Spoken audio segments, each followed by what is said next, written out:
Karen Reed's lawyer makes an appearance in the Reiner M word that I don't think I can say on here. He is going to be representing Nick. Now, I know that might make a lot of people mad, but remember, he is a criminal defense attorney. That is what they do. So sometimes they have clients that didn't do it. Sometimes they have clients that did do it. That's the line of work they chose. I'm not trying to make a statement about this one. Well, maybe I am. I think the evidence looks like, and just like everything I'm hearing, I guess it's not really evidence, but like there's so much chatter about this. It feels like he probably did it. But anyway, we don't know that for a fact. So how is he paying for Alan Jackson, who is probably incredibly expensive? Well, my best guess here, and this is just a guess, is that he has a trust of sorts. Maybe he has a conservator, or there's an executor there. And my guess is that they might have stepped in to pick Alan, since apparently he was, not medically cleared to go to the arraignment today. So my guess is somebody else is helping with the decision. And you might say, why does anyone want to help him? It looks like he did this to his parents.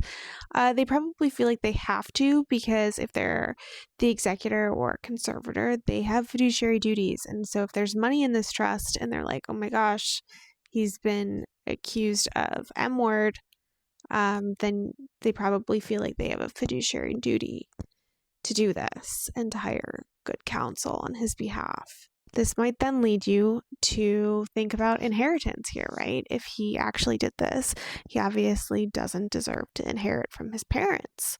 Well, don't worry, there's something called the Slayer Rule that would prohibit that if he is convicted of this. I actually think that in California, you don't even have to be convicted. I think that the probate court can determine this as a civil matter, so the standard of evidence would just be a preponderance of evidence as opposed to beyond a reasonable doubt. So preponderance of evidence is more like 51%, whereas beyond a reasonable doubt is like a very tight, higher bar.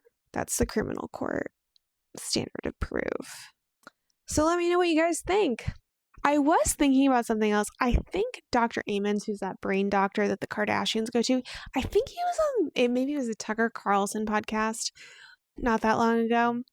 And I believe he was talking about how there are some people who have a genetic predisposition to, like, most people can smoke a little POT and they're whatever, right? I'm not saying it's good or bad, but but there's a segment of the population that is genetically predisposed to, like, basically make them schizophrenic. And I feel like I've kind of not necessarily known directly, but indirectly known a couple people throughout my life where you've heard those stories.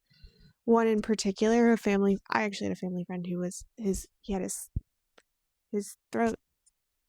A family member who basically went schizophrenic. The story was that he went schizophrenic after smoking POT.